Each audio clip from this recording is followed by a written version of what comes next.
Сайн байцгаана уу? 1995 оны 3 дугаар сарын 20 өглөөний 8 цаг Токиогийн өглөөний дур зэргийг нүдэндээ төсөөлөөрэй. Костюмтэй ажилчид, дүрмт хувцастай оюутан сурагчид, гэрийн эзэгтэй нар.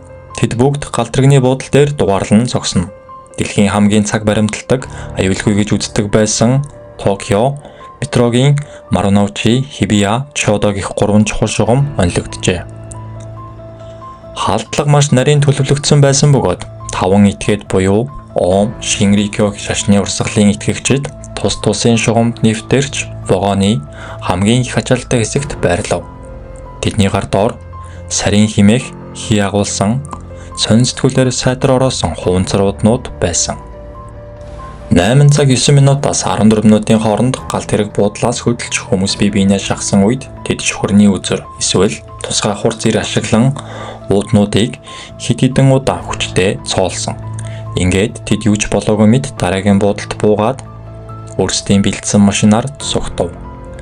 Тэдний царайд гимшгийн оронд ариун даалгавраа биелүүлсэн химээх мунхаг сэтгэл ханамж илэрч байсан бизээ. Сарын дарахж эхлэхэд зарим зорчигч хурц өнөр уур мэд зүйлийг анзаарчээ. Гэвч хэн ч үүнийг аминд хүрэх мэдрэлийн хий гэж бодоогүй. Зарим зорчигч шалан дээрх норсон сонинтой бодлыг бохир зүйл гэж үзээд хөлөөрөө шөглөх, эсвэл цонхоор шидэх гэж оролцсон нь харин ч сариныг улам ихээр ууршуулан тараахад хүргэсэн юм. Саринхийн асар хурдтайгаар зорчигчдын биеийг хордуулж эхлэв. Энэхүү химийн зэвсэг нь хүний амьсгал, зүрхний цохил зэрэг амьдралыг тэтгэх үүргийг гүйцэтгэдэг мэдрэлийн системийн дамжуулагч бодисыг устгадаг. Эхлээд хүмүүс нүд нь маш хүчтэй хорсож, нулимс тасралтгүй гоожхийг мэдэрсэн. Дараа нь хүчтэй дотор муухаарах, бие таталт өгөх, шинж тэмдэг илэрчээ. Хамгийн аимшигтай нь өөрийн хүсэлгүйгээр биеийг хөшөж, эцэст нь амьсгалын булчин саажиж, амьсгал боогдон ухаан алддаг. Галт хэрэг буудлуудад ирэхэд зорчигчид үүдээр дамжин ухаангүй биеийн саадсан байдалтай бөөнөрөө унаж эхэлсэн. Станцын ажилтнууд юу болсныг ойлгоогүйч гамшиг нүрэлснийг шууд мэдэрсэн. Тэд унаж буй хүмүүсийг харахад тэдний нүд нь огт хөдлөхгүй, амьд байгаа мэт харагдахч биеийн чулуушиг хөссөн байдалтай байжээ. Энэ үед хэргийн газарт данх ирсэн эмнэлгийн баг, цагдаа нар мөн метроны ажилтнууд нь химийн хордлоготой танил биш байсан тул өөрсдөө ч үлдэгдэл сарын дүртэн хоёрдогч хохирогч болж байв. Олон станцын ажилтнууд хортой хийгүүл тоон вагонд орж зорчигчдыг чирж гаргахыг оролцсон нь баатарлаг үйлдэл байсан ч тэдний амьдралд гүн шарах үлдээсэн юм. Энэ халдлагын улмаас 13 хүн амнасаа алдаж 6100 гаруй хүн гэмтэж хордсон. Энэ нь Японы дайны дараах түүхэнд энгийн иргэдэд чиглэсэн хамгийн ноцтой террорист халдлага байсан юм. Ийм хүнлэг бус үйлдэлийг яагаад хэн хийв? Мөрдөн байцаалт нь хурдан хугацаанд Ом, Шинрикё хэмээх шашны урсгал руу чиглэсэн.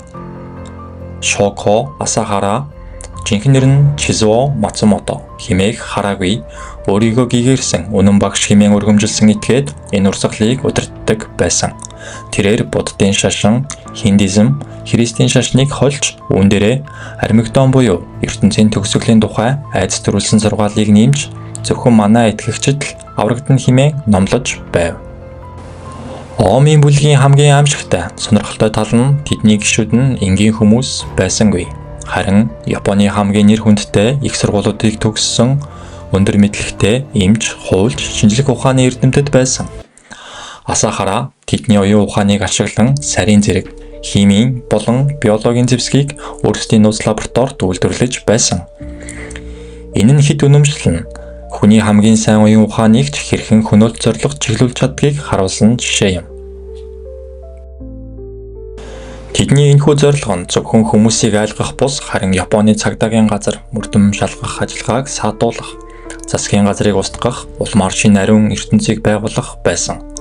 Тэдний хувьд энгийн иргэд амнаас нь энэ агуу зорилгын төлөөх энгийн хэрэглэгдэхүүн байсан юм. Халдлагын дараа Японы цагдаа нар олон мянган мөрдөгчдийг дайжлан Ом, Шинрикёгийн эсрэг түүхэн том шалгалт эхлүүлсэн. Шоко Асахараг түүний Яманаши дахь нууц байрнаас баривчилсан юм. Омын 200 гаруй гишүүнийг шүүхэд шилжүүлсэн бөгөөд асаа харааг оруулаад 13 хүнийг цаазаар авах ялаар шийтгсэн. Гэвч энэ шүүх ажиллагаа 10 гаруй жил үргэлжилсэн бөгөөд Японы хуулийн түүхэнд хамгийн урт, хамгийн төвөгтэй хэрэг байлаа. Шүүгдэгчид багшийн завраар үйлдсэн хэмээн мэдүүлж хариуцлагаас зайлсхийхийг оролдож байв. 23 жилийн дараа буюу 2018 оны 7 дугаар сард Асахара болон 12 гишүүнийг цаазаар авах ялыг гүйцэтгэсэн. Энэ нь хэргийн хууль эрх зүйн төгсгөл байсан ч гэмтэл авсан 6000 гаруй хүмүүсийн хувьд сэтгэлийн тамлал хизээж дуусаагүй юм. Токиогийн метроны сарины хэрэг бол зөвхөн нэг улсын эмгэнэл бус. Энэ нь хэд үнэмшил, далдуурсгал хэрхэн дэлхийн хэмжээний террорист халдлага болж хувирч чаддгийг харуулсан аимшигт сургамж юм. Дэлхийн хамгийн аюулгүй гэгддэг Японд ийм хэрэг болсон нь бүх нийтийн аюулгүй байдал, үзэл баримтлалыг үндсээр нь өөрчилсөн. Өнөөдөр Японы метроны ажилтнууд цагдаа нар химийн халдлагт хэрхэн бэлэн байх талаар тогтмол сургалт хийдэг. Энэ хэрэг нь Японы нийгэмд яагаад манай улсын хамгийн шилдэг оюутнууд ийм муухайг урсгалд автсан бэ гэсэн гүнзгий асуултыг үлдээсэн.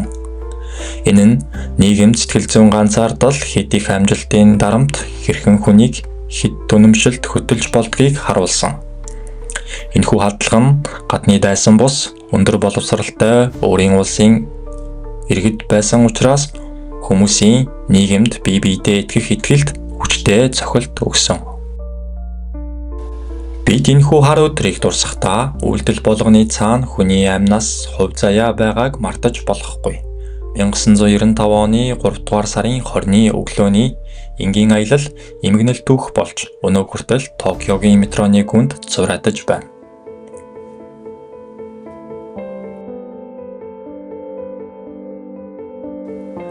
Кейс13 подкастын энэ удаагийн дугаарыг сонссон танд баярлалаа.